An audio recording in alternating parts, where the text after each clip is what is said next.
good evening, and a warm welcome to you. Welcome back to World Online Racing. You're currently watching the PC division. This is Tier 3, and as usual, we are your commentators for tonight. Me, Frost, and Epic in the lobby as per. Once again, for round number 3. We're back in the United States for the second time here in Season 19. We've this time arrived, however, at Las Vegas. Out of the two street circuits we've had so far, this one is quite a different one compared to last week. Yes, the walls are very close again, but you'll need a whole lot of less downforce on this particular track. The standings, of course. Epic, you can tell us all about it. How are they looking at the moment? It's looking very interesting, actually. Leroy Brown, of course, he got that win out in round 1 in Kota, and then, of course, he got second place, still in those top 2, highest averaging points positions from him. 43 points. He's got a 17-point lead over the next driver, who's Conrad Bohm, who's a reserve driver, by the way, and then Exafox in third, who got 6th in Kota, and then third, a podium for the Alpine team in Singapore. But it's quite interesting to see that he's got this from the main team, so from the main and full-time drivers. He's got a 20-point lead after just 2 races. It's a really early start, and it's a really good start that, of course, he would have been hoping for and wanting. I want to point out one driver, though, who is performing rather well, and, well, actually 2. It's a duo of them. It's the Racing Bulls, who are both performing rather well. They've got 22 points between them. Both of them have been outside of the points at least once. But Julian and Lucas Baisner, 2 of very consistent drivers, and their starts the season has been solid.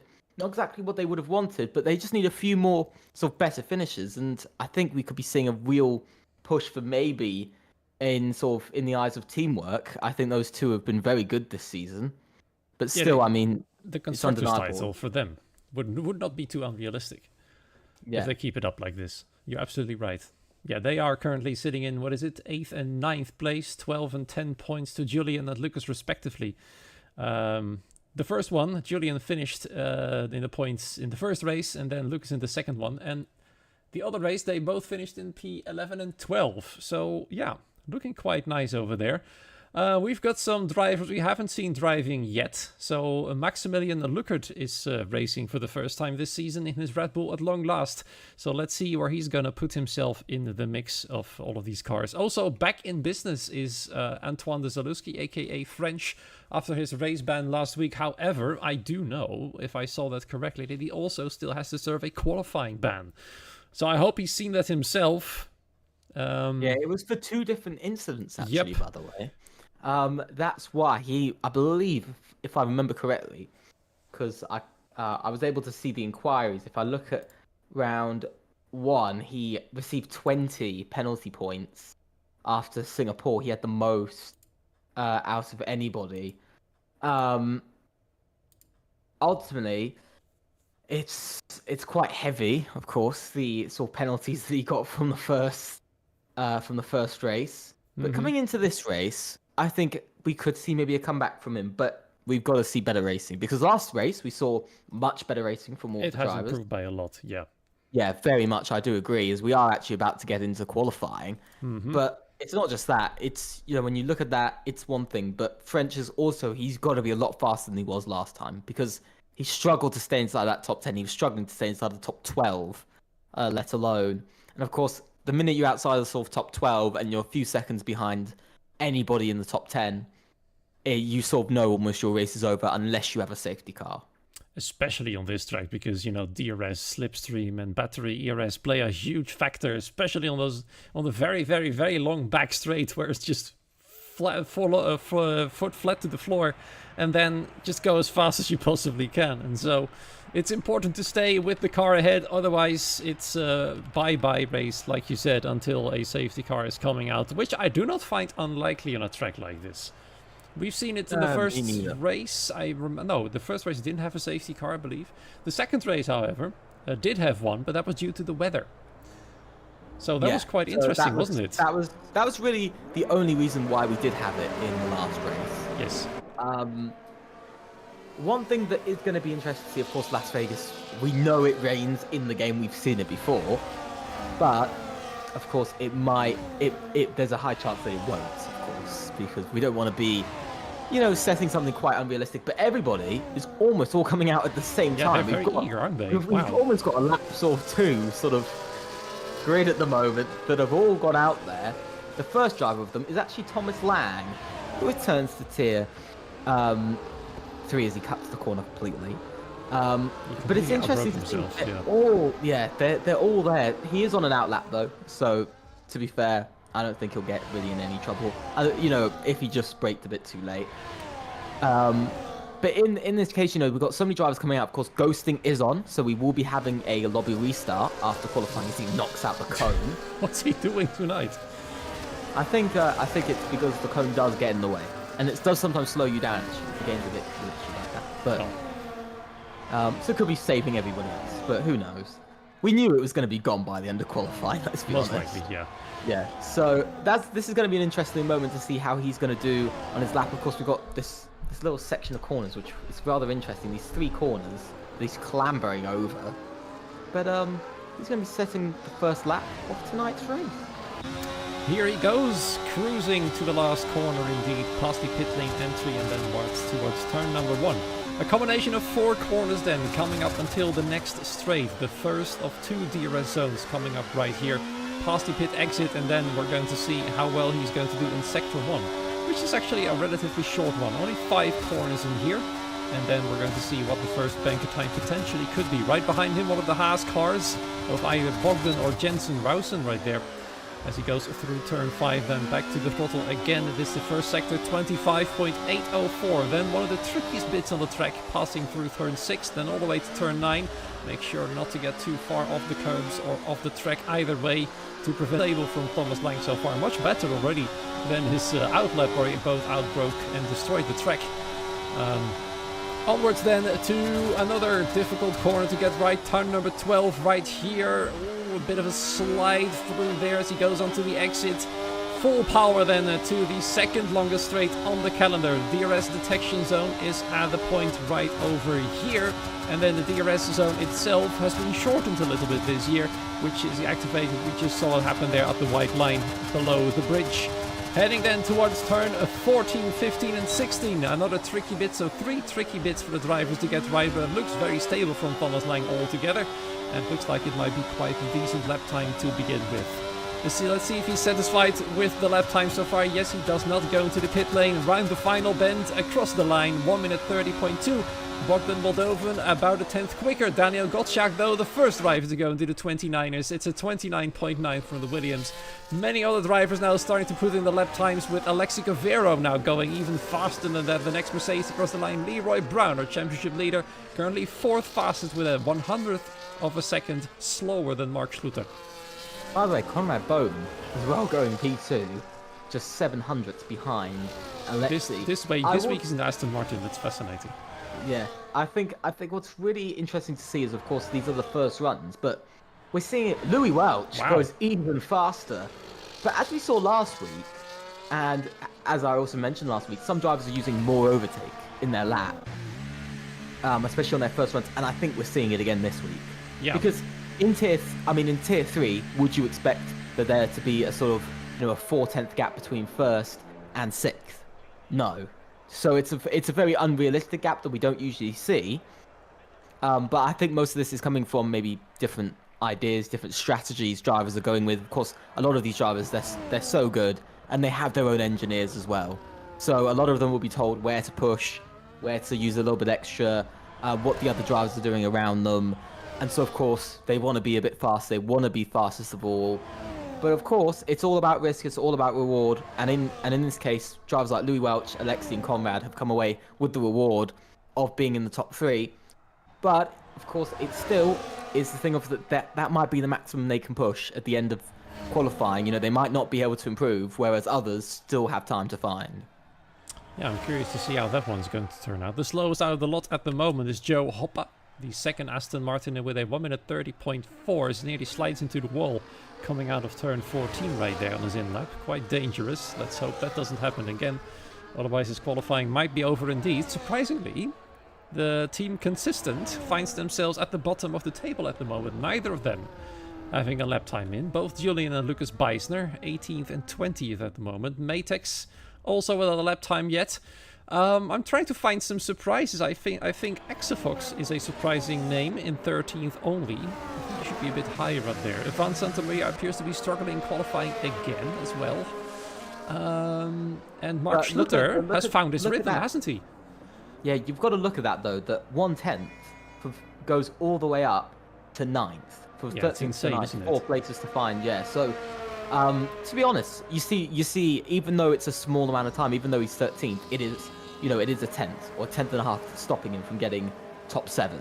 That is just over a 10th, by the way, is the difference between him and the top 7. So in many cases here, being a few hundredths or a few tenths down does affect you a lot. So it's not necessarily that he's a lot slower. It's just purely he's just a little bit off, and that could all be made up in one single lap. But Julian is starting his lap in the RB.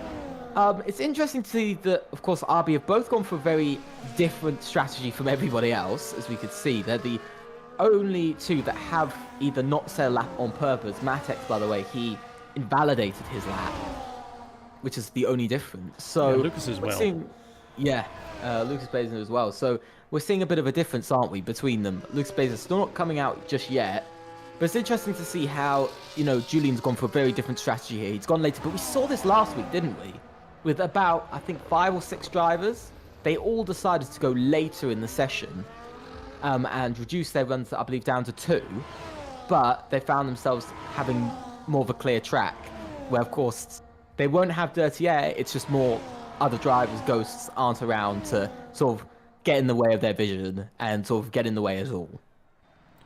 Yeah, exactly. He does have to negotiate, though, a lot of traffic, hasn't he?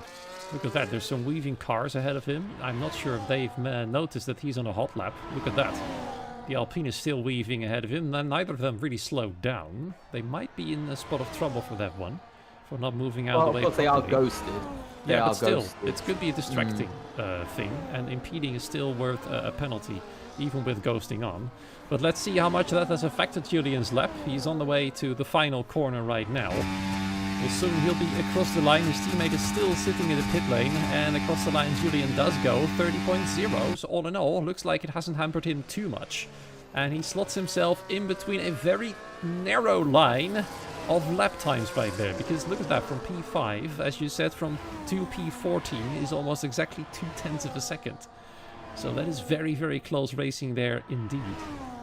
Very much. I do agree with you, but one thing I noticed with Julian, by the way, I've just looked at his sector times. His first sector was quite weak. He did struggle in his first sector, which from what I'm looking at, his first sector actually was about 0.2 slower than Louis Welch's.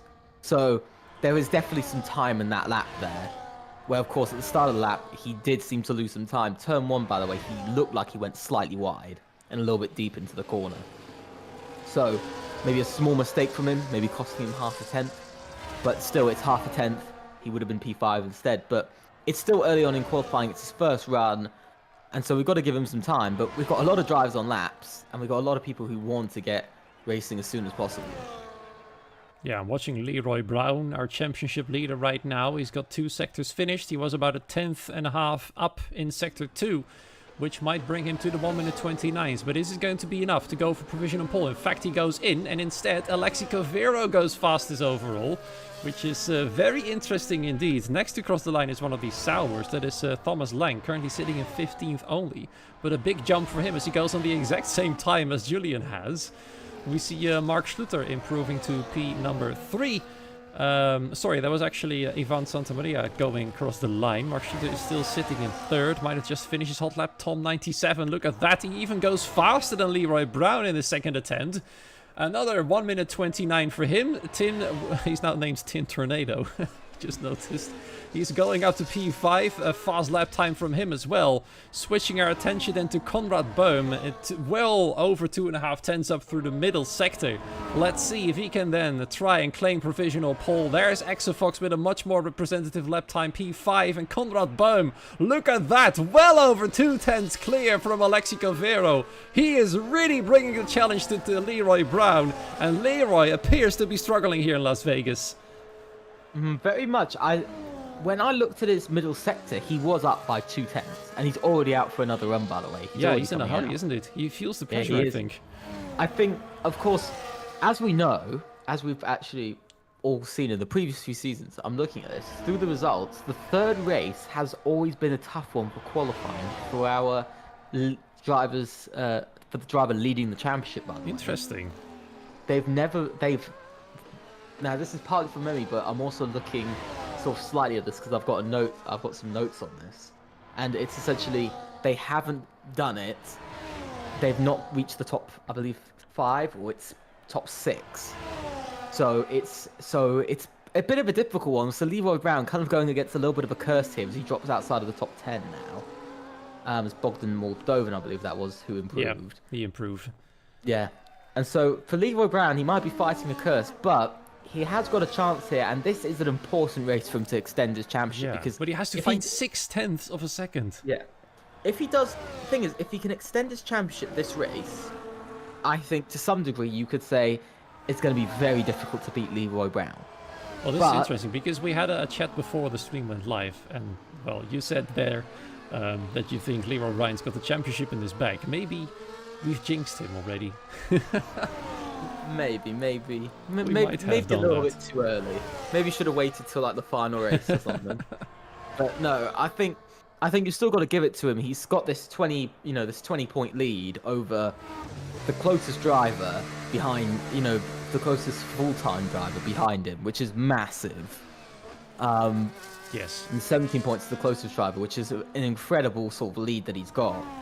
And I think it will be important for him, of course, to go on to continue this lead, as he's improved by 1/10.5 already, by the way, in the first sector. So he's already looking at top 7. But yeah, it's going to be an interesting one to see what he can do this race, because if he can continue his podium run, and even if he gets another P2 finish, it's going to probably extend his championship lead to everybody else. And if that happens, like I said before, I don't think he's got it wrapped up. I don't think it's wrapped up in a nice little bow, but I think if he can do it, I don't see any sort of... I wouldn't say there's any sort of chance that he's going to let that go then. I think his consistency is something that's going to be key. And so far, he's shown probably the best consistency out there on the grid. Yeah, exactly. 2.5 tenths up through Sector 2. Let's see, he needs to find about 4 tenths more in the final sector, which can mainly be found on this particular bit of the track, which he's going through right now. Then one more corner to go, and then we'll see where our championship leader is gonna go. Certainly it's going to be a 1 minute 29.7 or 6-ish. That would be top 5 or top 3, top 4 in fact, as he goes 5 milliseconds, slower than Louis Welch. Now sitting into P4, a lot better probably as Boba, Exofox's teammate, goes up to P7, a massive improvement from him as well. He was somewhere at the bottom lot. Switching our attention then to Julian, currently sitting in P14, just behind his teammate. He's about 2.5 tenths quicker through the middle sector as well. People really like to go 2.5 tenths quicker through sector 2, don't they? As he comes across the line, 3.5 tenths, well over that, and that manages to get him all the way up to P5. Now let's see if Lucas Beisner can follow that example in his final run, because there's less than 4 minutes to go. And that means all drivers still in the pit lane are definitely preparing for their final attempt. Yeah, of course. But for these drivers who are out at the moment, they've got a massive risk now. Can they make it back? Put on their fresh tires, because of course, as we know, it takes a while to get back into the pit. No, it's not just a long track, it's also the animation, isn't it? Of the engineers slowly... I don't think they will. Putting you back into the pits. None of them But they're going to will. have to rush. I think Julian won't. I think Julian and Joe Hopper won't have the chance, of course, to do it. But maybe the closest will be Leroy Brown. I think he's probably the last one. I think he might be the last one to get the chance. Because if he takes... Because we saw how quick he was out of the pits last time. He only took, what was it, about 35 seconds in the pits. He was incredibly fast when he went into the pits and came back out. 35 to 40 seconds. If he does that now, he should be fine. Let's keep our fingers crossed then for him. His teammate has already left the pit lane. Tom97 currently sitting in P10. The difference between 1st and 10th place is about 4.5 tenths of a second at the moment. Let's see if they can bring that difference down. Almost everybody is now out of the 1 minute 30s, except those from P14 and lower. Joe Hoppa's just entered the pit lane. He will definitely not get another run done then. because he will not have enough time to get back out again. But other than that, everybody else is currently going for the exit of the pit lane rather than the entry. Julian, of course, is done with his qualifying as well. P5 will be his best shot. Louis Welch has done the same thing. He managed to get all the way up to P2 and very close to Konrad Bohm. He might be one of those dark horses for the championship if he keeps it up like this. We'll have to find out though, as he retires right now. Of course, no surprises there. One of the Williams in the meanwhile on track has taken the lead of the train. That is Daniel Gottschalk, who was an absolute master last week in the rain. He managed to gain so many positions when the weather turned very, very bad indeed. Let's see though, in Las Vegas, rain is extremely unlikely. In fact, I do not see any rain predictions even for this upcoming race, but we do have a restart. Still though, rain very unlikely. Daniel Gottschalk first to start of the final runners. Here he goes, heading his way around. By the way, Leroy Brown has made it out of the pits. He's already into Sector 2, just to say it. But Daniel Gottschalk, starting his lap, heading towards Turn 1. He's actually not too bad for Turn 1. Whoa! Massive slide on the rear. That's going to lose him a lot of time. He might not be able to improve on his lap now because of that. Such a huge amount of rear loss there. Heading down this second straight here. With the DRS now into the braking zone, we'll see his improvement, whether he's improved or lost time. I think he would have lost time here. He is a 10th.5 down, but of course he could still find some time. Hopefully he can still find some time. Oh, he's gone very tight to the apex there. And again, but very good line though, I have to say. Very good line, very useful line that seems to be working for him. He only needs a small improvement, remember. He only needs maybe about a 10th for him to go up to about 8th place. So he needs this qualifying to work well for him. Now heading into the next corner to end off the middle sector. Oh, he's gone very deep, very, very deep. No. Still about a 10th down. He's not going to be able to find the time, I don't think. Should we look at Tom 97? Yeah, as just he's behind around? me. I think he is improving as well, if I'm correct. I think he's improving.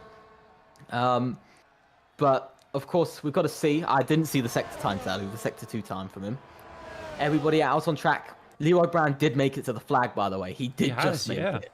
Good job he has, which is very close. He left with 1 minute and 34 seconds, so he didn't have a lot of time to spare.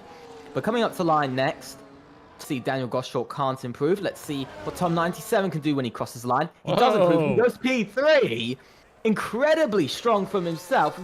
We can't waste long because now it's Bogdan Moldovan who comes P10 next. Pretty strong. I think that was Lucas Baisner who had a massive improvement, who went up to 9th. Matex is retired. Disappointment there for him. Konrad goes fastest again. Even faster. Oh my god, they are going very fast tonight. Mark Schlutter can't improve. I think we've got Tim Tornado. We shall call him Tim Tornado for tonight. He doesn't get that. I think we've got Maximilian Lockhart who's next. He's coming in as well. He's not happy with his lap. So a few drivers quite a few drivers struggling to get together a lap here tonight. We've got Ivan Santamaria coming up to the line next. He hasn't had strong qualifying this season. He does improve, but it's still only 15th. Leroy Brown. Extra Fox is good. Leroy Brown, P4. Out-qualified by his teammate. Almost 3/10 off as well from pole position. Very far away, I must say. There has got to be some sort of difference going on between those top 4, because when it comes down to the race, we're not seeing that sort of gap, are we? No, this is quite unusual. Only the top 2 are reasonably close in qualifying, with just over half a 10th slower. Tom 97, though, takes that 3rd position on the 2nd row. Leroy Brown just behind then. Alexi Covero managed only P5. He'll be slightly disappointed. Exafox from P6. Julian in P7. Schluter in 8th. Beister P9. Boba P10. Then Bogdan Moldovan P11. Tim Tornimo P12. Gottschalk 13th. Luca P14. Santa Maria P15. Rausen 16th. Lang 17th. Joe Hopper P18. Matex no lap time there. He hasn't managed to do it. And then French, of course, with the qualifying ban, will be starting all the way from the back. Also, we'll be having our restart now, but yes, I have to say, pretty interesting. We saw this. We didn't see this in Kota. We didn't see a massive gap between the sort of top 3, 4. But we've seen it last race, which was, I believe, what was it, 2/10 last race in the top 4? Yeah. And Singapore, then this, of course. I think it was around that amount, and now it's of course gone up to about 3/10, splitting the top 4. So I'm not sure, personally, I'm not sure Um, I'm not really sure what is going sort of on at the moment because we're seeing this, this very big difference, aren't we? We're seeing this very big um gap between everybody. Yeah. Which is quite strange to see in qualifying because when we get to the race, we're not seeing that gap. We're seeing drivers back to being maybe a tenth or a tenth and a half difference between them, at most. Mm-hmm. And so I'm not sure whether it's ERS differences they're running. It might be because Are we leaving the lobby? from my personal experience, I've found that managing ERS on this track is particularly difficult. The other difficult track to manage it is Spa. The longer those straights are, the more difficult it is to manage because the battery just tends to drain a little faster than you're used to. And the big question is which straights do you want to use the most of the overtake? I feel like, personally, the last stretch to the start-finish line is where you want to use the last bit of battery you have remaining, because if you use it early on, you're not guaranteed you'll make it to the line with more than 10% of battery. And if it's anywhere below that, already the efficiency of the ERS is so much less. So I feel like some drivers might have made a mistake in there. But yeah, I feel like it's definitely have an effect, this qualifying. Yeah, I think it is, although I do think it is making it interesting to some degree. Yeah, definitely. That, we're seeing some drivers who are maybe 5, 6, 7 places too far in front, and drivers who are maybe 4, 5 places too far back. And we're seeing a sort of battle between them. But I think at the same time, we are also seeing drivers who are wildly out of position as well. So, for instance, we saw in Kota, we saw last race in Singapore, I can't remember who it was, but we had sort of a few different drivers who were up in, I think one driver was inside of the top 5, who then dropped down to, I think, 14th or 15th. And so we're seeing these very varying times. Yeah. Of course, it does make it fun and unpredictable, but in the case of, when we see the sort of racing, of course, I have seen a few drivers get a bit frustrated by it because they're like, why are these guys able to qualify in front of me when they are so much slower in the race? When they're going sort of 3-4 tenths slower than me per lap, or even like 2 tenths slower. They're like, why did they get in front of me in qualifying when I was actually setting really good laps and really consistent laps? But again, we saw this, for instance, with Louis Welch, haven't we? We've seen him, he sort of sat around 6th, 7th place quite a lot, yet his qualifying has been really good. Except for the first race where he started in the midfield, so maybe that was the odd one out for him. I feel like at the moment the only one who's been extremely consistent in qualifying is Konrad Böhm, because he's now gotten 2 pole positions in a row. And of course, the first race he started in 2nd place and was definitely fighting for the win until the incident. So yeah, he's doing really quite well, and I wouldn't be surprised if sooner rather than later he'll be getting a full-time seat. Maybe even the team that he's currently in, because he's currently in the seat that Lefted should be in, and he hasn't raced yet. And normally, I believe, after 3 races, your full-time seat is in question, at least according to the WOR rules. So, yeah, I wouldn't be surprised if he's going to be a full-time driver soon, and that will definitely increase his chance for the championship even more. In the chat, in the meanwhile, Lighty saying, "Said I'm reserve," could have easily have been up there again, and I wouldn't have doubted that for a second. It's unfortunate Lighty isn't racing tonight. He's a fast qualifier, but he's not racing this time round for Las Vegas. The lobby is already up for the proper race. 25 laps here in Las Vegas coming up. It's one of the longest tracks on the calendar, despite the lap times being quite quick. That's, of course, because of the many straights that are happening around here. Let's see if Konrad can keep that pole position and turn it into a victory for himself. That would be the 2nd one in a row. But of course, this is Las Vegas, and DRS and all that stuff is very powerful. So, yeah, which position would be the most beneficial for these drivers to have, do you think? I usually look at between 6th, 5th, and 4th, because you've got more of the grid behind you, which then you separate from, but you can keep up with the front runners. It means you're close enough on pace to the front runners. Yeah. This track, of course, with this year's game, it is very difficult to overtake, just purely basing it off of, for instance, just like just from DRS and things like that. We've seen it. We've had huge DRS trains, and it really comes down to dive bombs, and especially with how the corners are set up. You really have to send dive bombs around this track or get them down the straights. And when you have the DRS train, of course, it's near on impossible to get them down a straight. So you have to send it into the corners. So I really think sort of being close to the front between 6th and 4th is sort of where you want to be. But don't be the top 3, because the top 3 will get dive bombed. They'll be dragging along everybody else. Yeah, especially turn 14, the most famous dive bomb corner, I think, out of all tracks at the moment. I wouldn't be surprised if we see some nasty moves happening right there this race. Yeah, I think you're right about the positioning. Somewhere in the middle of the top 10 could be most beneficial. Of course, the tire strategy might throw a spanner in the works for some drivers. I'm curious to see which tires all of them are going to pick. Last week, of course, we saw all of them except one start on the hard tires because of the rain. Now, rain, of course, as I said, is not going to happen this time round. So we'll probably see a bit of a mix, more like we saw in the first race between hard and medium tire choices. The soft tires, though, I doubt we're going to see that one, aren't we? We might actually. By what my software is telling me, we are set to see across the grid all 3 sets of tires. Sorry, all 3 sets of tires. So it could be any, really. It would be interesting, though, to see some of them try the soft, especially those who start in the back, who think they don't have a lot to lose. I will say, the soft tires around Las Vegas aren't as bad as they were around Singapore. That's true. They don't seem to drop off in performance. Of course, there's a lot of long straights, which make up for, I think it's about like 60% of the circuit.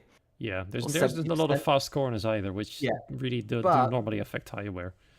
The softs last about between 6 to about 9 laps here, which isn't too bad across a 25-lap race.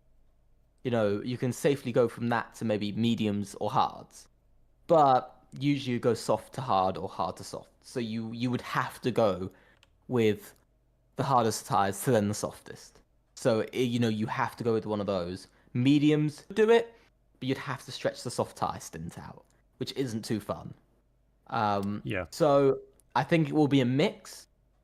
I think when it comes down to the pit stops, it will all depend on if it's a safety car or whatever and when it is.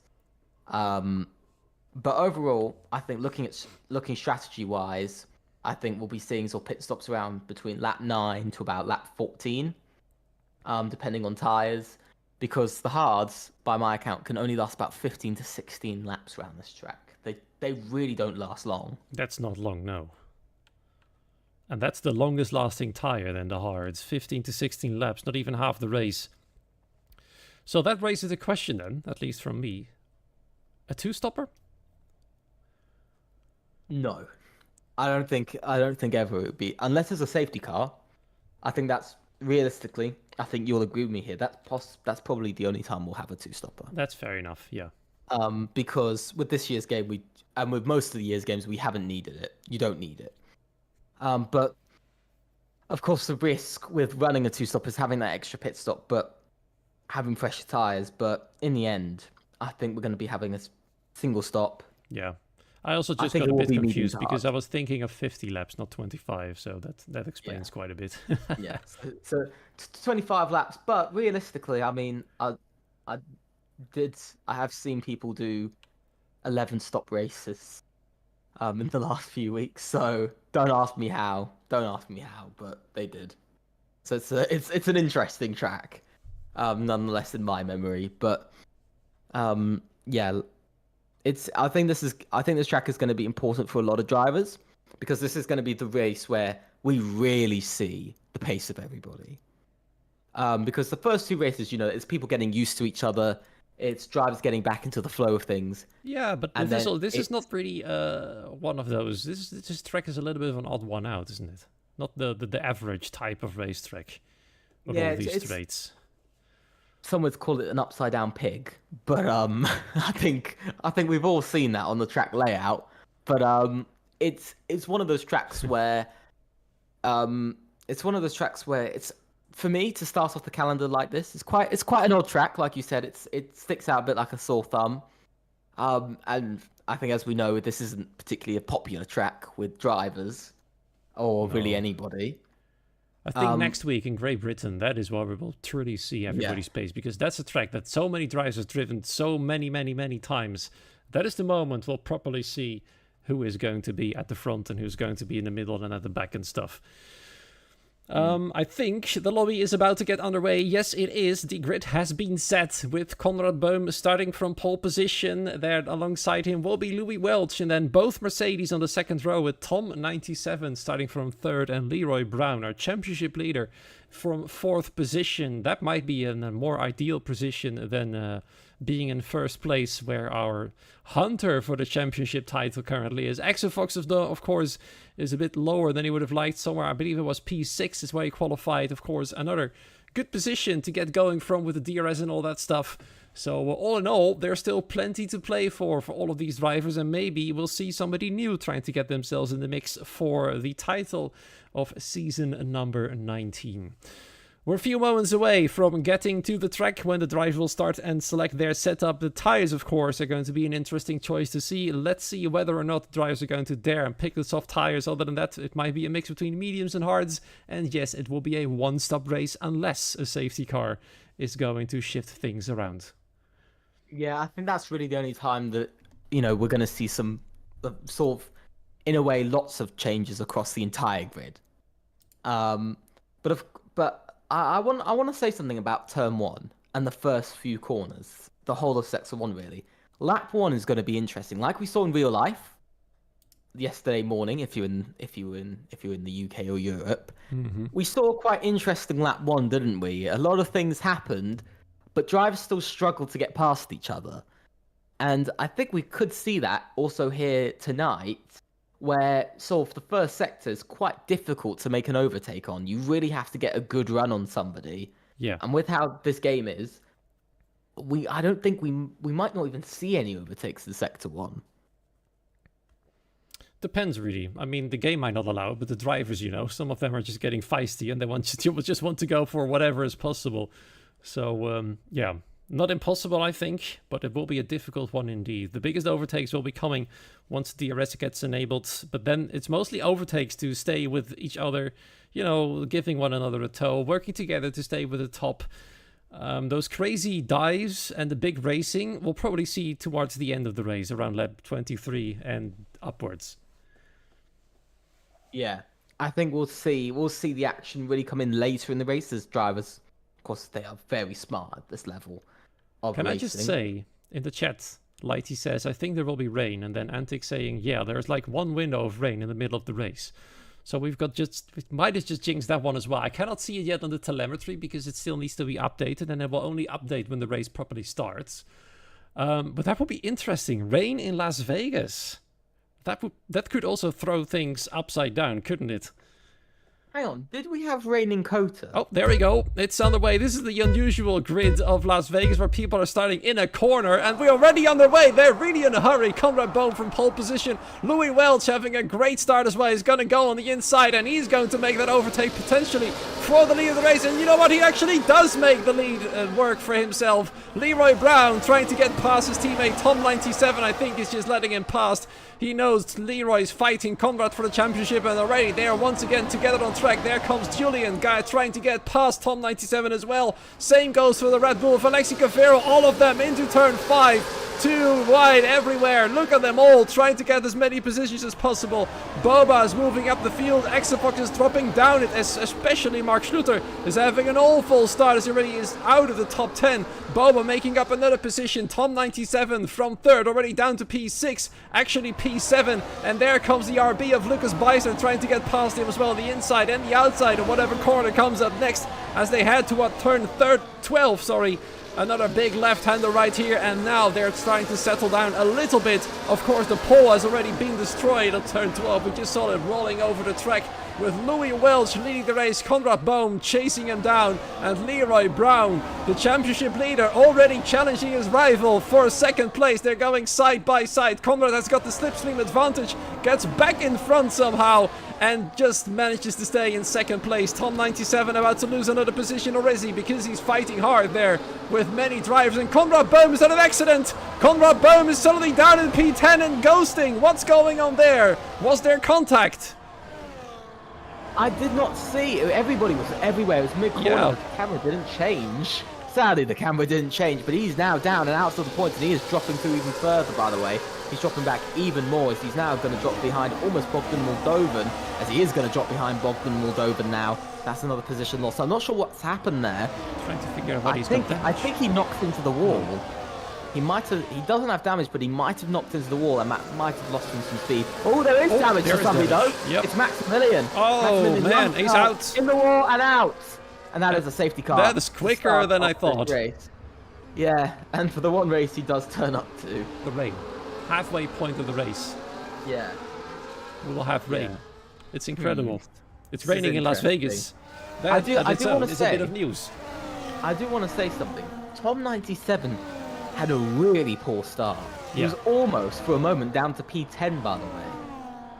So he got a little bit lucky with that, you know, with the moment that we had with Conrad Bohm. It allowed him actually to gain 2 places back to go up to P7. He's almost down to P9, P10. So I'm not sure what's happened to Tom 97. I think it was him allowing Leroy Brown past, and he just went a bit too passive off. Yeah, it was a bit too friendly, I think.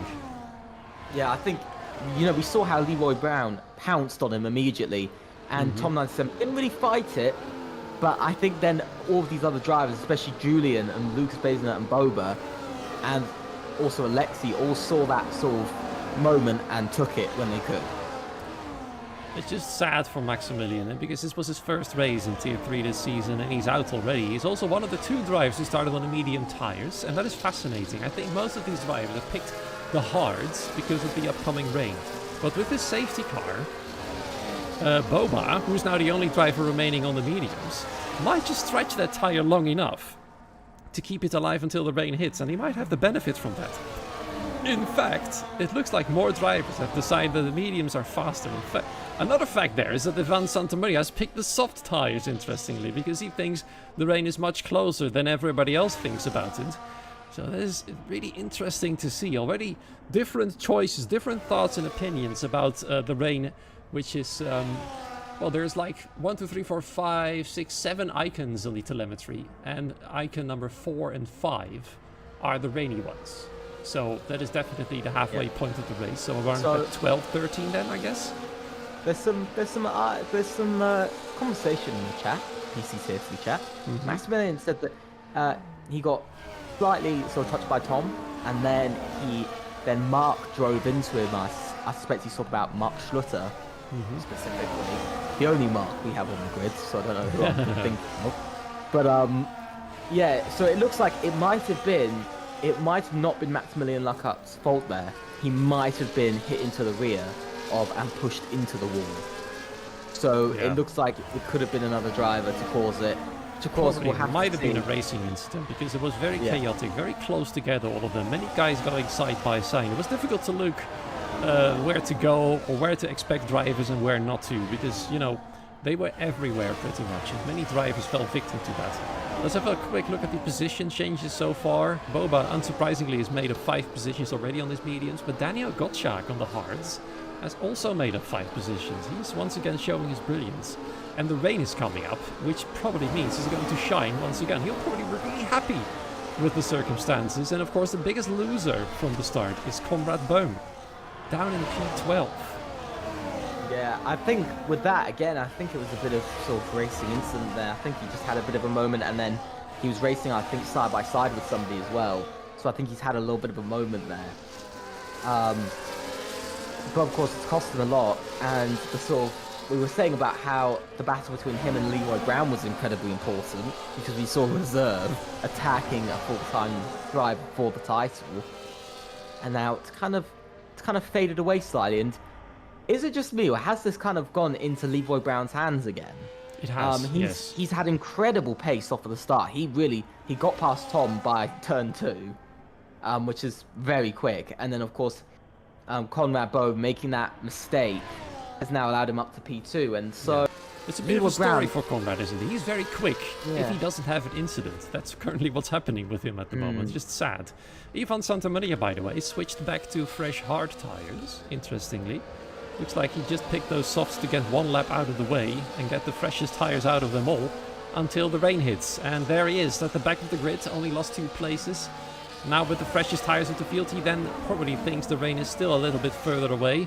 And also watching the tire smoke still being quite visible despite the hot patch, the hot fix, so to say.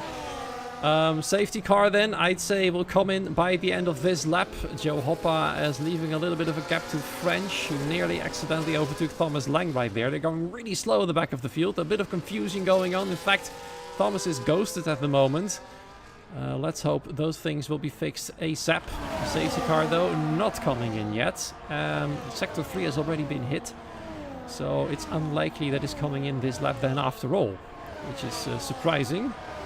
So we're going to have one more lap behind the safety car. Oh, there we are. Safety car is in this lap, just a little bit later than I'm used to. And that means Louis Welch is going to lead the field with Boba, French and Joe Hoppa on those medium tires. Let's see what they can do from here on out until the rain hits. With the safety car now, of course, having slowed down the field, we might see the rain hitting a few laps earlier than the prediction, of course, said. But let's find out foremost and first which driver is going to take the lead into turn 1. It looks like Louis Welch got a good restart. Leroy and Alexei staying close with them. Alexei, of course, having recovered from his what he probably thought was a poor qualifying. Tom 97 getting pushed wide there, getting passed or potentially by another car. He's now down to P9. Daniel Gottschalk making up another place in the meanwhile, getting past Bogdan Moldovan and giving chase to Lucas Beisner. Conrad Bohm is in a hurry, of course. He gets past Exafox, who also lost quite a lot of position. There's Tim Tornimo on the inside of Exafox, trying to get past there as soon as possible for P12, but Exafox stays ahead for the time being as they head towards turn number 7. Still side by side, the Sauber and the Alpine are. Quite close racing there indeed. Thomas Lang has rejoined the lobby. That's the reason why he was ghosting there. His AI has taken over. Thankfully for him, he's still within range of the other cars. Still within DRS range, which will be activated on the next lap properly, unless another safety car throws a spanner in the works. The top 3 all still close together. Julian doing all he can to stay with them. Of course, there's still Boba on those medium tires, trying to get past the RB ahead. He's also got an RB behind, so he's pretty much in an RB sandwich right there. But it looks like Boba is carrying a lot of speed from the corner exit. And there goes Leroy Brown for the lead of the race. And now I'm wondering whether he's going to never ever look back. Whoa! There goes Julian, slid out of control there in the corner by, I'm afraid, by all his own fault. We saw it happen right there. Lost it completely. Tires cold, or maybe outbroke himself. And trying to get into P4, finds himself now at the back of the field. And that is an important moment. Again, drivers struggling to grip. Yeah. It's in like that the real Las Vegas, middle and isn't final it? sector. I've just seen, by the way, why Maximilian Lockhart had his crash. They were 4 wide into the you corner. shouldn't do that. That's why. But Leroy Brown, now into the lead of the race, is this man but who missed the consistent? Yeah, we talked about it before the race. Being a P1 is not very ideal. It isn't ideal, but we've gotten a few laps in, and of course we just had a safety car, but gaps are already starting to fill out slightly, and we've already seen some drivers slower than others. For Tom 97, one of them, who is falling slightly behind on the average from the cars in front. Yeah, he's getting a bit of a gap behind him as well. Mark Schluter trying to do everything to stay with him. Tom 97 having a bit of a better exit out of turn number 12, and all of them are going to get DRS except Julian and the race leader, of course, where Louis Welch is already on the gearbox, pretty much DRS getting enabled already, and all Louis has to do is sail past into the lead of the race, but he will have to do around the outside. In fact, he's holding back, allowing Leroy to retain the lead into turn 14. The McLaren for the time being staying behind. Of course, Boba still in a hurry to get past Bogdan Moldovan. Is putting Daniel Gottschalk under some serious pressure. Same goes for Daniel himself, putting Lucas Beister under some serious pressure. Is he gonna go for a move in turn 1? Well, he definitely had a thought about it. In fact, it's Bogdan Moldovan now trying to go around the outside instead, as Daniel had a bit too much doubt there, trying to attack the men ahead of him. And now all of them going close again. Louis Welch, instead of the back straight, is taking it on the second straight right here. The lead of the race. Lucas Beisner nearly had a go there on Boba for P number 4. All of these drivers are really close together. It's allowing all of them to stay within range, except unfortunately for Thomas and Julian, because there's the benefit of having a big toe in P17. Thomas is really not able to keep up with them. Not at all. I think this is something we're starting to see here. A couple of drivers struggling here and there, you know, to keep fighting in this. One driver I'm noticing who's starting to fall back is French. Man, who's we've spoken about a few times. He's falling back a bit. Same as Joe Hopper and Matex, who are side by side. Soon, I think we're going to see the bottom few drivers drop out of DRS. We've already got 2 of them who are already on their own. I think we're going to be seeing this trio of Joe, Hopper, Matex, and Ivan Santamaria all drop out, as well as Levi Brown. He takes the lead of the race once again. But I think we're going to be seeing this sort of ping-pong game, aren't we, going on here. As Johnson Rosen makes the move for P12 ahead of Exafox. Bad, awful start for Exafox to this race, hasn't it? It's really been just backwards for him. Yeah, it's not been ideal. Oh, Lucas Beisner going for a move there on Boba for 4th place again, and this time he does get past as Daniel bumped a little bit into the back of the Alpine. Boba didn't really get the exit he wanted, and that has now put him on the back foot against Williams as well, potentially for P5, but it is Bogdan Moldovan and Tom 97 fighting for position. In fact, they're ghosting through one another, allowing Tom just to get a tiny bit ahead. In fact, Moldovan is getting a little bit of a better exit. They're still ghosting through one another, but Tom, whoa, bumps into the back there of Daniel Gottschalk. He did not ghost there. That might have caused a little bit of damage then to the front wing of the second Mercedes, who's fighting to stay within the top 10. Now the ghosting has finally come undone, and he's right on the gearbox of the Haas ahead. There goes Konrad Bohm, taking another position, this time from the Ferrari of Mark Schluter. Once again, Ferrari a little bit on the back foot, but Mark is not giving up that easily in turn 12. He actually tries to retake the position, and successfully does so without any big contact right there. Mark Schluter is not giving up just yet.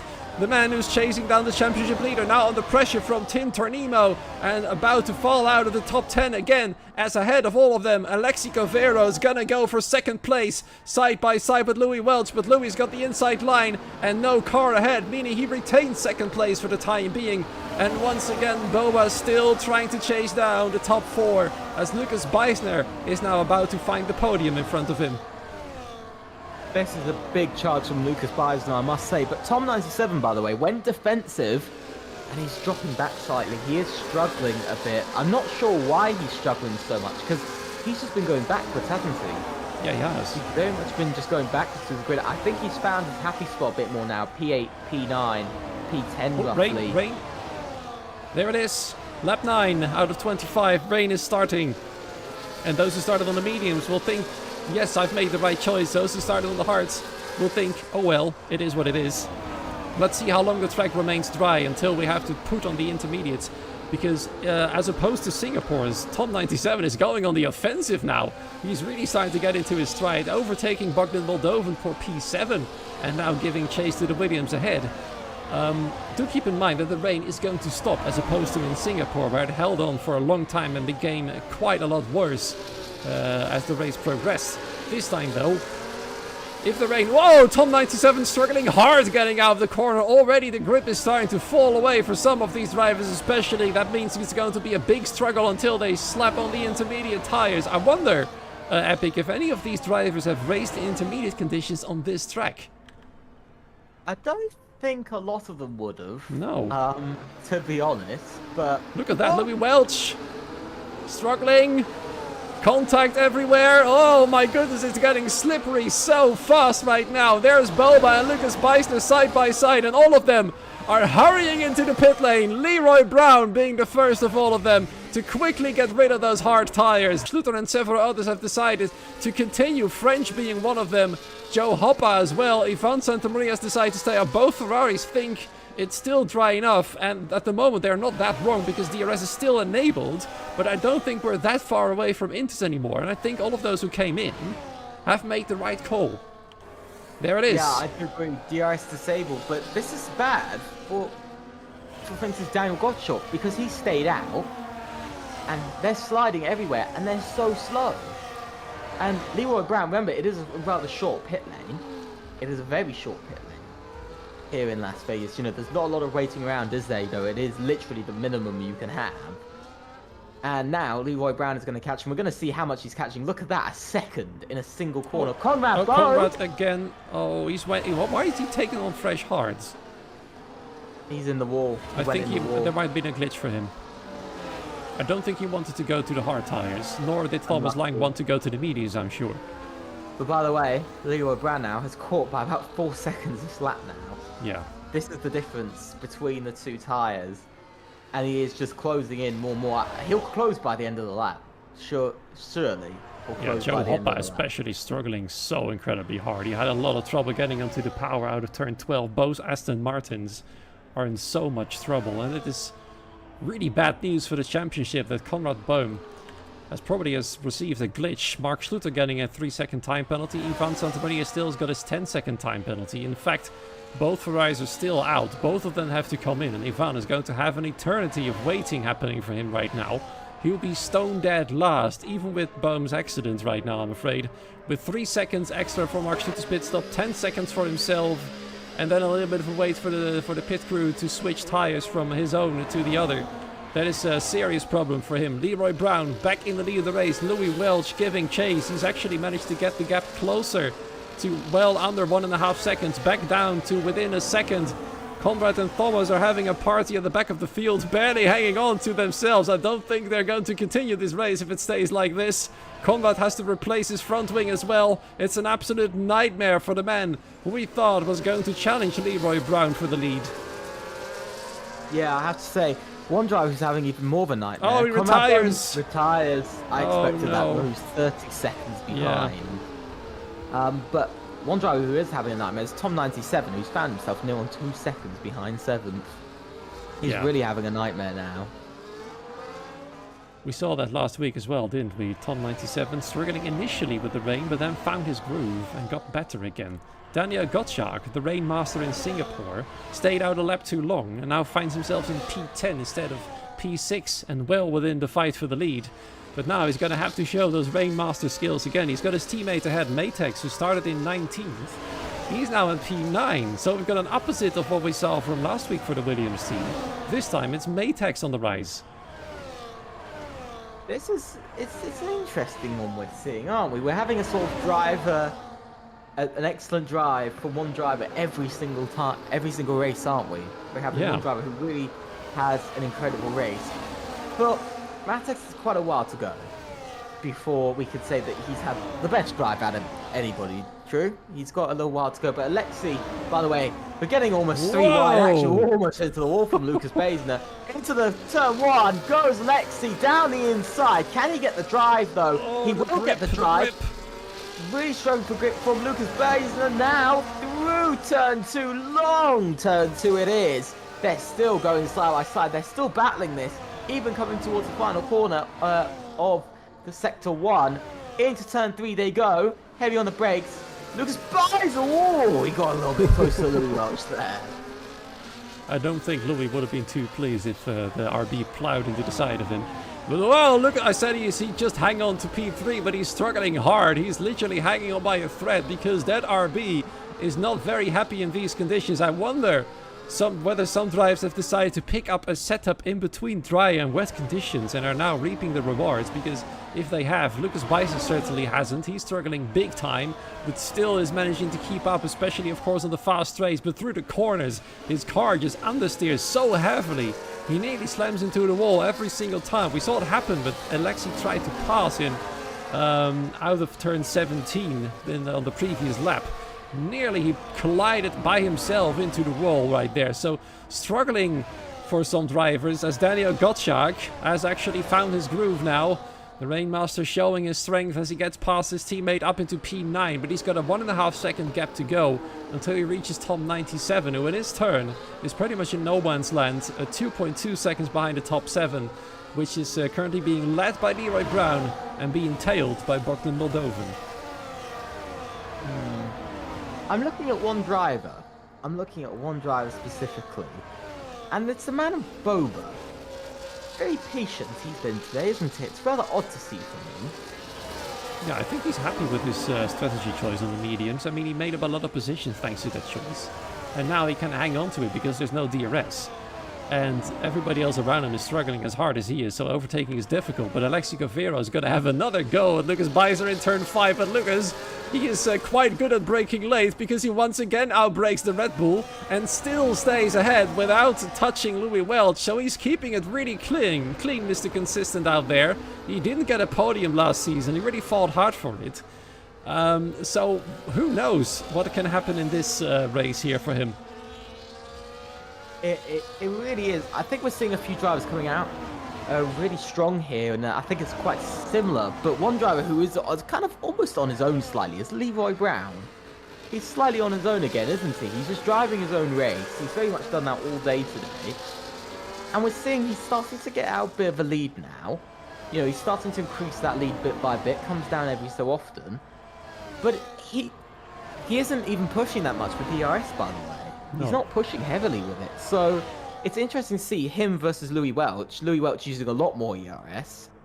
So do you think Leroy Brown is just comfortably being in the lead here, going, nobody can get past me? Yeah, he might just be maintaining the gap a little bit. He knows there's no DRS. He knows Louis Welch is probably using... He probably knows that Louis is using a lot of battery because the gap went from 6/10s to 4/10s by the end of the straight. So he knows he's burning up quite a lot. In fact, Louis Welch is already under serious threat from the cars behind. Lucas Beisner is all over him.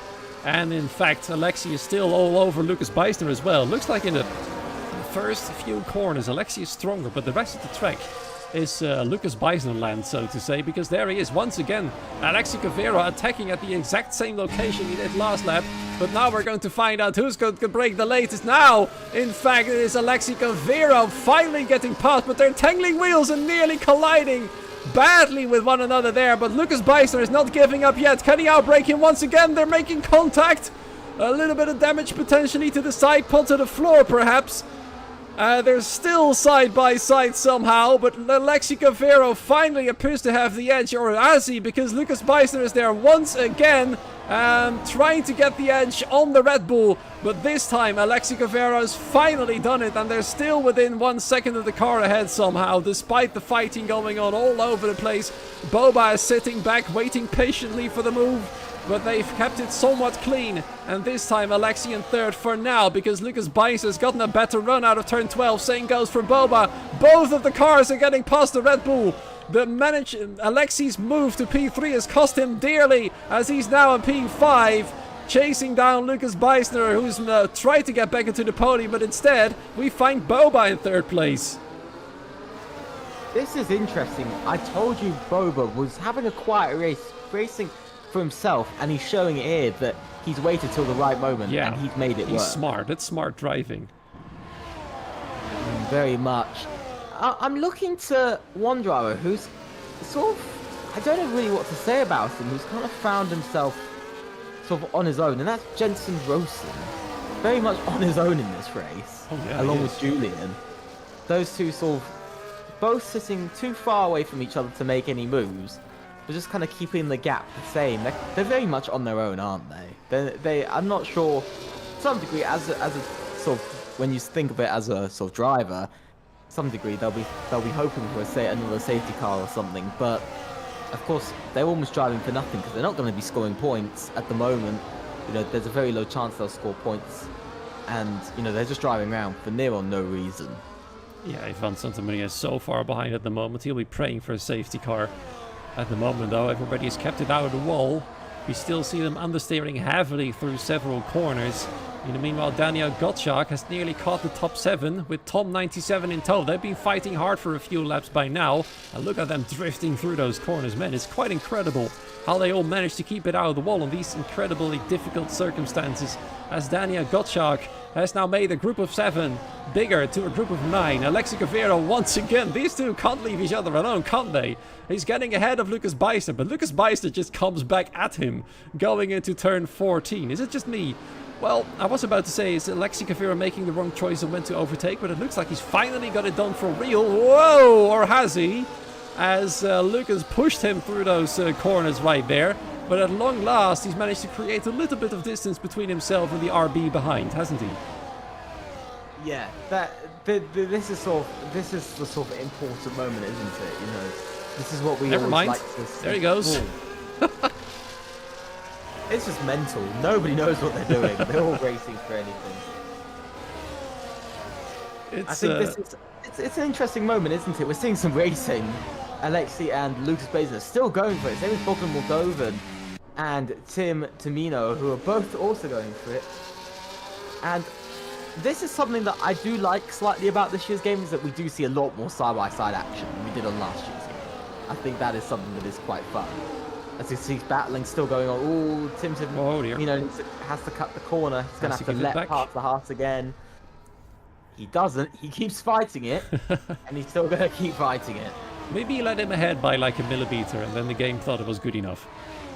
And now he's still ahead.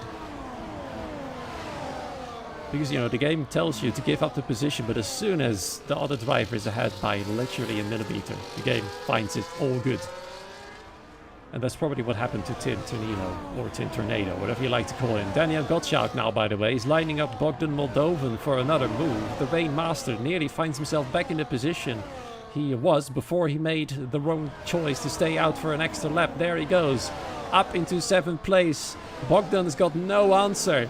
Next up for Daniel Gottschalk to get back into P6 is Tim Tornimo, who's just gotten past the Haas as well. Whoa, there was a big slide there from Lucas Beisner coming out of the corner. Has allowed Tim to close in a little bit. There goes Boba and Louis Welch. Louis has been struggling all the time, and Boba is now going to be challenging the race leader. In fact, he's incredibly close to Leroy Brown. I think at the moment Boba might have the upper hand in pace a little bit, unless he gets these corners wrong. Leroy Brown's got a little bit of a better exit out of these corners right there. The rain is still falling down heavily. We're at lap 17, and I'm slowly starting to wonder whether the rain is going to stop before the end of the race. I don't think it will. No.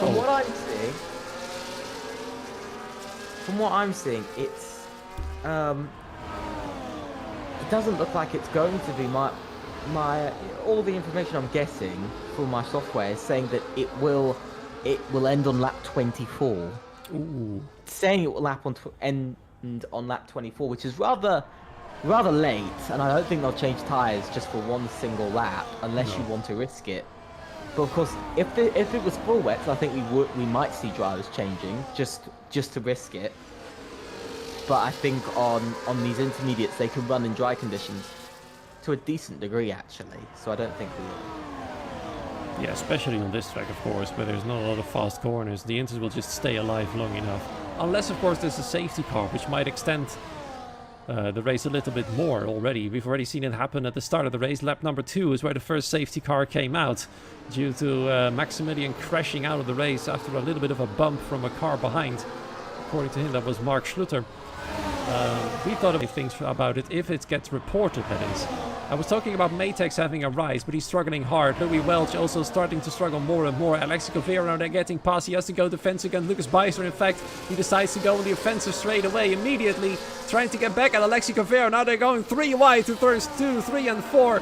How long is this gonna go? Well, look at this. Now Lucas Beiser literally finds himself in the middle of it. And Louis Welch somewhat hangs on to V3 for the time being, but Alexi Covera is gonna have the inside line in turn 5. Is that where he's going to take the move? No! Oh, there goes Lucas Beisner, nearly slamming into the front left wheel of Alexi Covera's Red Bull. We saw once again Alexi is quite, careful on the brakes, isn't he? Because both Lewis and Lucas were braking later than he was. And look at this. Once again, Lucas side by side right there. Tim Tornimo waiting in behind. And Lucas again passing the Red Bull. Interesting to see. I think Alexi is just being a bit too safe. He just needs to make that move now if he wants to try and charge at the top 2. He really does need to make the move now because Louis Welch is just falling further behind again. Yeah. Now it's up to Lucas Beisner to get it done. He's also a little bit too far back at the moment. Tim Tornimo, those getting closer, but Daniel Gottschalk, I think, is the first to make the move, or is he? Because now suddenly Tim Tornimo is a lot faster. There he goes. He's the next car to try and take Alexi Covera's P5. Well, Alexi's using a lot more battery at the latter end of the straight, and that means he still stays ahead for the time being. There was Mark Schluter having a little bit of a look on Tom 97. Didn't get past right there, the top 10. All still incredibly close together, and only Mark Schluter's got a time penalty at the moment. So it is still almost everybody's game. Daniel Gottschalk nearly oversteered into the wall, but he's gonna make the move happen this time. Is he gonna do it though? Yes or no? Maybe? Question mark. Tim Turnimo is doing everything he can to stay ahead, but Daniel Gottschalk, is he gonna get more grip out of the corner? He's got the outside line. It's still everybody's game right here. He's gonna have another outside to cover against the Sauber. Alexi Correa is having a little bit of a look, and look at Daniel. Oh, he broke too late! He broke too late, and he lost half his front wing. Tim Turnimo now, thanks to the incident, nearly gets past Alexi Correa, but this is probably the end for Daniel Gottschalk's charge, and that is a big, big shame. A big, big shame indeed. Yeah, it is. He was on a good charge as well. And it's just, I don't know what to say. I think it was just a driver error there. Big mistake from himself that I think he really can't say that it was somebody else's fault in this case. It's really just, it's all on him really. Yeah, nobody bumped in behind him, didn't they? No, I think it's one of these times where... It's disappointing, isn't it? Yeah. Yeah, it's just one of those things. Tom 97 is having one of those days, and he's having one of the awful ones, though. Down to P10 now. The man who started third, second row of the grid, fighting over back, P10. P9, sorry, fighting over P9. Not the way you'd think a race would go from a man who started third. Yeah. It almost feels like for some drivers their qualifying performance is quite different from their race performance. We can see the rain suddenly reduced quite in intensity, in my opinion. There's a lot less droplets falling down at the moment. It's lap 20. According to the predictions, dry conditions will re-emerge at lap 24. So we're going to see what happens right there. Daniel is hanging on, despite half a front wing, on the right side at least, missing. Through the corners he's struggling, but on the straights he now finds himself to be a whole lot faster. And that is where he somewhat stays ahead of Bogdan Moldovan, but through the corners it's a difficult one in these conditions right now. And I'm surprised he hangs on as he does at the moment. Look at Leroy Brown there. Boba has already taken the lead from him. We've completely missed it happening after the chaos behind him. But Boba is driving away fast, isn't he? Look at that. He's really trying to get away from Leroy Brown, but you can see there's something going on with the Alpine. The minute it seems to make an overtake, Boba seems to slow down a bit. He seems to struggle. Interesting. For the next few laps. So maybe it's because he isn't following. Because, of course, drivers, it's much easier to decide when to brake when you're following versus when you're leading. Yeah, I've seen it happen to myself as well. As soon as I overtake a driver who's a lot slower than I am, he just is about as quick as I am when he's behind me. It's a staggering difference, really. He's about a second ahead. The rain has now slowed down to just a little bit of a drizzle. Oh, did I see a part of a front wing fly up right there? Or did I see that wrongly? I didn't. No, that probably was just a little bit of my imagination. Let's keep it at that. Lucas Beisler, though, getting awfully close to Louis Welch. He's really hungry for a podium, isn't he? And he's got a good shot at taking it right now with Louis Welch struggling. Leroy Brown struggling as well. Boba edging further and further ahead. A man who started in, where did he actually start? He started in 10th place, finds himself in the lead all of a sudden. It's like the Lewis Hamilton of last weekend who also nearly took the win. Instead, he is actually in the leading position, but he still has to hold on for a few more laps. And if he isn't careful, the DRS will get enabled because there's no more rain falling down right now. And this is going to be interesting. It's dry by lap 21. Something quite strange going on here. It is something quite strange, isn't it? You Look at that. People are coming in. This is going to be interesting to see now. What are the leaders going to do? They're going to have to come in. I mean, with a pit lane this short, you're going to have to come in. And I do now know why I think I saw a bit of front wing flying. As soon as they hit turn 12, a lot of debris just flies up like the track is getting absolutely hammered and destroyed right there. There goes Lucas Beisner. He's now finally done it. DRS, of course, not enabled yet. There's still a lot of spray coming up from the tires, meaning the track, for the time being at least, is too wet. We're going to keep an eye on Exafox and Joe Hoppa, because all of them have switched tires, except Exafox has switched to fresh intermediates for some reason. And you can see the difference between the softs and the inters, already losing several seconds through the corners, meaning that, at least for the time being, those dry tires are not nearly fast enough yet as we hit lap 22. And Alexi Covero again putting Lucas Beisner under pressure, with Louis Welch having lost another place, now down to P5. The man who started in second, not really liking these conditions, especially now that it's drying up. I feel like Louis might have burned up his tires completely. I think he has. I think they're gone. I don't think he has any more left. No. This is going to be an interesting last few laps, because I don't... Oh, we got some battling going on between Bogdan Moldovan and Daniel Gottschalk. But Louis Welch here, he found himself in a bit of a problem, because he's really been struggling for the last, about 10 laps? He's struggled for quite a while in this race, and I'm shocked that he is still P5, because from what we've seen some other drivers, they have struggled to sort of get that place and hold on to it, haven't they, They've dropped through the field rather quickly, so he's kind of gotten lucky here, but he's dropping off quite heavily, and Tim Tomino and Bogdan Moldovan are all over the back of him, along with 3 other drivers. There's a bit of a chance. Exafox in the meanwhile swapped to the softs as well. I mean, he was probably thinking with a mindset of, I've got nothing to lose, I'm out of the points, let's just give it a go, and maybe tell my teammate when the time is to go. Oh, Joe Hoppa is really not having a good time on the soft tires. He crashed nearly into the wall of turn 5. Mark Schluter in the meanwhile trying to overtake the Williams as well, but Daniel Gottschalk is having absolutely none of it, allowing Tom 97 to pretty much get into the gearbox of the Ferrari. There they go, side by side in the last corner. Is Tom 97 going to be that brave to stay alongside him right there? Yes, he is. But Mark Schluter carries a tiny bit more speed. In fact, now he's going to go on the offensive once again. Daniel Gottschalk trying to carry as much speed as he can into turn 1. And there comes Tom 97. He nearly took both of them for P8. That would have been an extraordinary move if he managed to pull it off, as he nearly slides out of control coming out of turn 4. The Mercedes nearly pulling off a masterclass of overtaking right there. He's going to try and find a way past Daniel. He's going to have to do it on the inside though. Braking a little bit later than the Williams. To the Williams with only 3/4 of a front wing left. Still hanging on to P9. Despite the struggles he's facing, his teammate is starting to close the gap, 2.7 seconds behind Mark Schluter. Hanging on to Bogdan Moldovan's rear right there, 7/10 clear from him right now. Still no DRS, still spray coming off, and I still think the Inters are faster than the soft tires. Another yellow flag as Joe Hoppa just proves my point right there. He's still struggling hard on those softs, and I think nobody's coming in right now with only 1.5 lap remaining, aren't they? No, I think also, by the way, Leroy Brown. Yep. Not sure what's happening to him over here. He might have burned up his tires as well. Yeah, I think so. He's also struggling. The top 2 pushed too hard. Yeah, maybe, but we are seeing Boba though. He pushed very hard, and he's still out there surviving, isn't he? I know, he didn't push.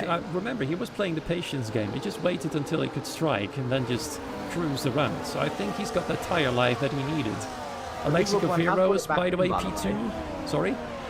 Leroy Brown has brought back down his lap time. Last lap, lap 22, he was about 8/10 off of where he was the previous lap. This lap, he's only come in about 10.5 off of his of that lap 21 lap. So okay. He's brought it back a bit with lap time, and you can see it because he's actually keeping up with Lucas Beisner and Alexi Covero now. Yep. But I think the hero of the day has got to be Boba, hasn't he? If he keeps this up, he's just got 1.5 lap more to go now until the checkered flag hits, and then he will have done it from 10th to 1st. He'll be absolutely celebrating this one. He's probably being told by Exafox right now, do not go to the soft tires because they are a nightmare. Joe Hoppa has in fact been lapped by, well, almost everybody, all the way down to P11 has gone past him as he's still struggling. But it looks like the spray is nearly gone, and the soft tires might come to life now. Ivan Santamaria has decided to go for it because why not? He's got nothing to lose either. And I think at this point the soft tires might come to life, but it's far too late to switch anyway, because even if you go in now, if say Alexi Covero comes in now, he will not be able to catch Boba in time. No, he won't. But he's caught up a lot, by the way. He has, yeah. Has Boba made a mistake? Because I think he has, because he's just lost half of his lead in just, I believe, about a corner or 2 corners. He's really struggling now. Alexi Cavera might actually turn this around. Wouldn't that be interesting for a last lap battle? There they go then, onwards to lap 25 out of 25. Boba is hanging on to the lead by half a second, which is gradually getting less and less. Lucas Beisner is once again all over the back of Alexi Cavero, who would like to shake him off so he can properly attack the car ahead of him, because he doesn't really want to defend. If he has to defend right now from Lucas Beisner, his chances for victory will be almost completely over unless Boba makes another mistake. But 3.5 tenths, which is getting less and less. Alexi's burning all the battery, and by the time turn 5 comes around, he's nearly in the back of the Alpine right there, putting on some serious pressure, trying to force Boba into a mistake right there. But can he do it? Can Boba keep his cool as he's done through all the race? Mr. Patience. Can he actually pay his patience in full 100%, 25 points for the race win, and making a big step in the championship with the championship leader only in 4th? But there's Alexi Cavero.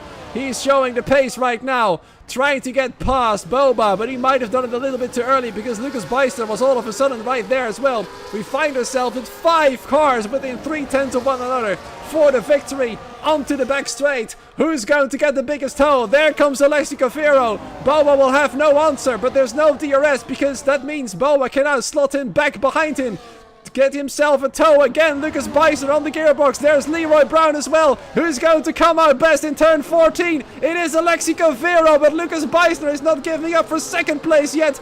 Side by side into the wall goes Lucas Beisner. 3 wide and Leroy Brown slides through to 2nd place. But the winner, Alexi Cavero, as Leroy Brown gets back to P4. 4 cars. Who came 2nd? It was Boba still by a small miracle. Tim Turnimo gets the final podium place as DRS gets enabled right now. Leroy Brown with 2/100ths of a second misses out on another podium. Lucas Beister with another 28 milliseconds. I think between P2 and P5, this might be the closest finish ever in history. I really do think it is. I think it is, but it's interesting to see Leroy Brown finish 4th, by the way. Out of the yes, yes. 4th. But that was incredibly close. Very strange, isn't it? It's quite a strange end to a race. We didn't expect to be seeing that. No. By the way, Bogdan Moldovan's retirement seems to have come from contact with Louis Welch.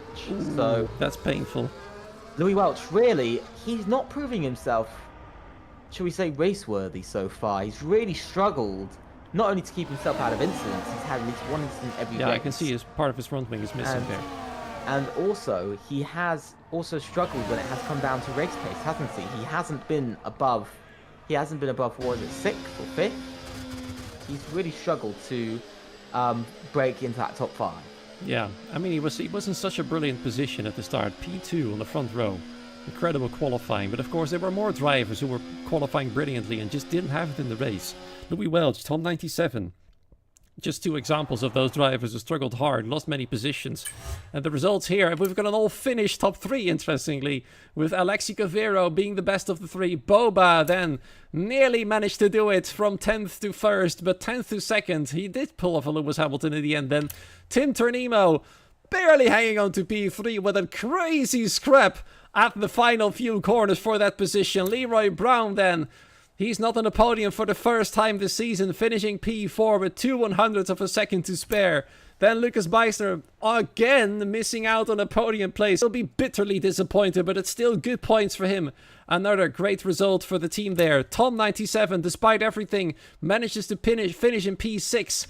Louis Welch from 2nd to 7th. Mark Schluter has finished in P8. That's exactly where he started with his time penalty. Just barely ahead of Matex, who actually managed to finish in P9. Ahead of his teammate Daniel with just barely a front wing left. Still within the points. Julian, after his incident, finished P11. Jensen Rosen, a bit of nowhere, P12 right there. And then, of course, those who decide to go for the soft ties with French. Then, of course, managing to get the fastest lap. No surprises there. 13th, no points for him, even with the fastest lap. Axefox Also, Dart tried to take the gamble, didn't work out. He was on for a championship potentially, but this is going to hurt him badly. P14, Ivan Santamaria P15, Bogdan Moldovan out before the line, Joe Hoppa a lap down, Thomas Lang, and then 2 other drivers who didn't finish the race. Man, that was something, wasn't it? It really was. I think that's one of the closest finishes we've ever had. But yeah, the rain definitely changed things up, I must say. It definitely has. I'm going to tag the top 3 for an interview.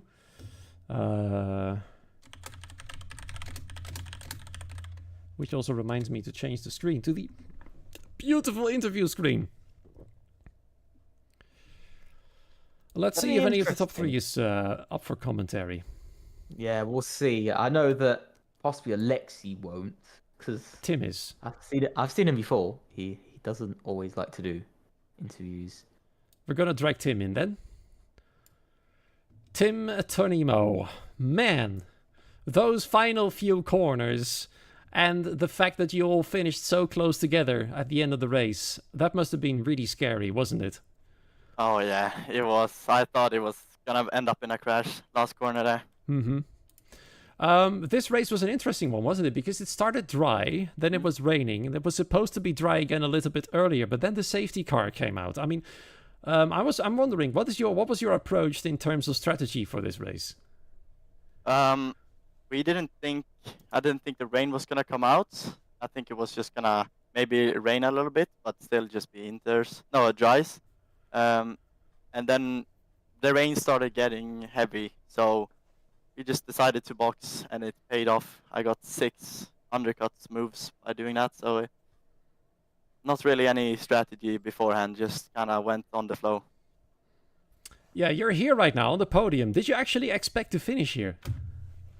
Not on the podium, no. I mean, I've scored 0 points this season, not in the top 10. Maybe some unlucky, you could argue, but Vegas is a track I really enjoy, and I was maybe hoping like a P7, P6, which I would have been happy with, but yeah, the last lap, I just saw that they were low on battery, and I just went for it. Yeah, everybody went for it, I think. I mean, how did you manage to keep your car out of the wall right there? No clue. I was planning to go around the outside, and then I saw they all slowed down and started blocking, so I saw the gap on the inside, and yeah, it was crazy. Yeah, you renamed yourself to Tim Tornado on Steam. I think that really turned out to be a right choice, didn't it, today? Yeah, and also put the finish flag, so 1, 2, 3. Yeah, finished top 3. That is, I think, quite unique here in WOR.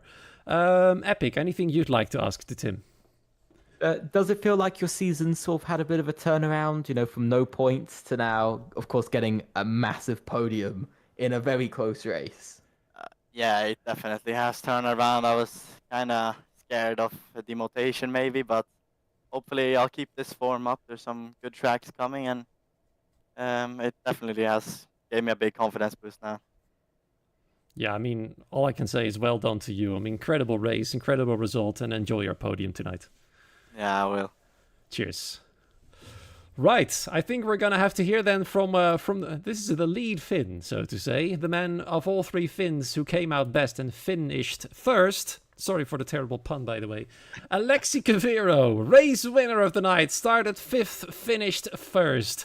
First question: how do you feel? Amazing, brother. I feel amazing. This race, I asked him as well. This was an interesting one in terms of strategy. Tires, of course. But I'd like to hear about your qualifying, because I told the viewers you were probably disappointed by the qualifying result. Is that correct? Yeah, I definitely was. There was a lot of time, especially in Sector 2. I was already improving on that, but then I had a massive slide, so I choked the final run, and yeah. Felt like I could have been pretty close to even the top positions, but yeah, P5 is still fine on a track like this where you can actually overtake, so it's okay.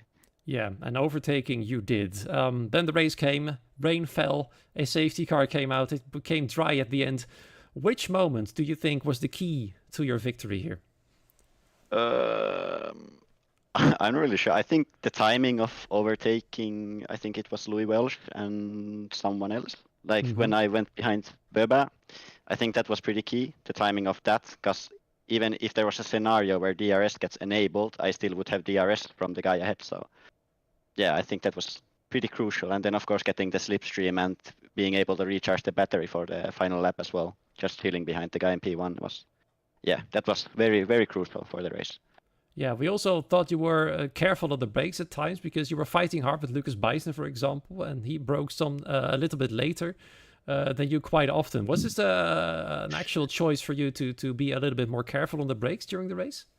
Yeah, it was a conscious decision to try and not to overshoot any braking zones because the walls are pretty close on the exits, especially for like turn 3, which was, well, we battled it out on pretty many occasions through that corner. I didn't want to hit the barrier on exit. It was just about thinking about the long run. Yeah, I can lose the position for a lap or two and then try again. It's okay. But yeah, I was just trying to take it easy and not get any damage or anything stupid like that. Yeah, I think this just shows that racing smart really gets you some good results. Epic, anything from you you'd like to ask?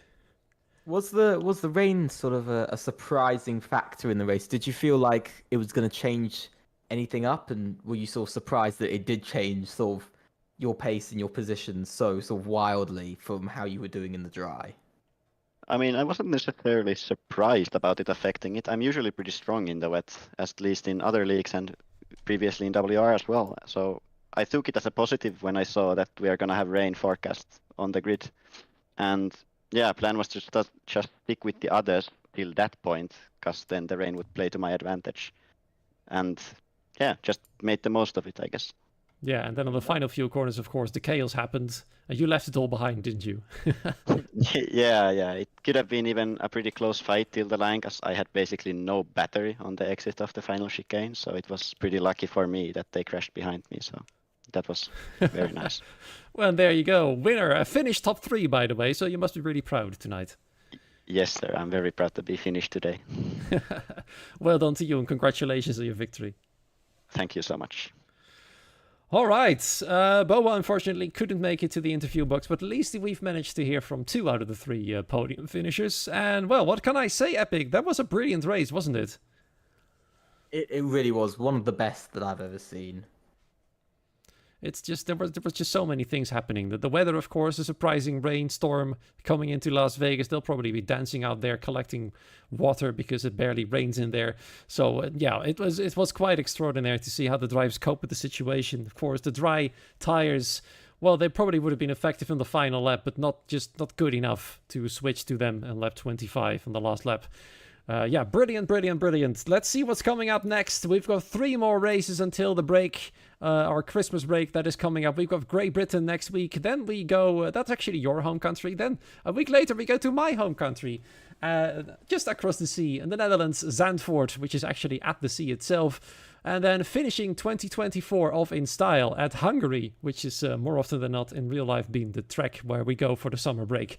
So all in all, 3 very different tracks coming up, and I'm really looking forward to see what the drivers can bring to the table. Conrad, of course, had a disastrous race. Leroy will probably be quite content with P4. He'll be gaining on most drivers, and we're going to have to find out who can put the challenge to him in the following races. Our last few words then, Epic, before we say our goodbyes. Let's just hope we see this in Silverstone as well, as we've seen today, because that was a close finish. Yeah, itself all known for having a lot of rain, so who knows? Same goes for the Netherlands, by the way. Very rainy place indeed.